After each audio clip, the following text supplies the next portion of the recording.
మనుషుల ఆలోచనలో తప్పిపోయారు, మనుషుల మాటల్లో తప్పిపోయారు, మనుషుల చేతల్లో నడతల్లో తప్పిపోయారు. అబ్బా, మనమందరము అనేక విషయములో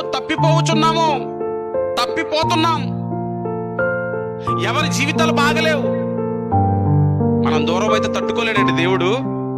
అందుకనే తన ప్రియమైన కొడుకుని మనందరి కోసం పంపించి ఏం చేశాడమ్మా? సత్కారం చేయించాడా? ఉమ్మేయించాడండి, మేకులు కొట్టించాడండి, తల్లకు ముళ్ళ కిరీటం పెట్టించాడండి, శిలువను మోయించాడండి, అందరి చేత హేళన కలిగించాడండి, పిడిగుద్దులు. ఇవన్నీ ఎవరి కోసం అనుకుంటున్నారు? ప్రేమ.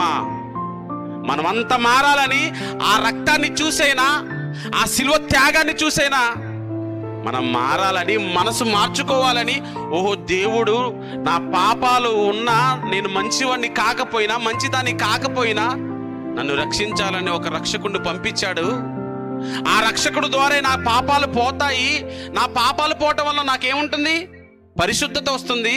యథార్థంగా పుట్టిన నా యథార్థత మరల నాకు తిరిగి వస్తుంది. దానికోసమే దేవుడు చేతులు చాచి ఎదురు చూస్తున్నాడట.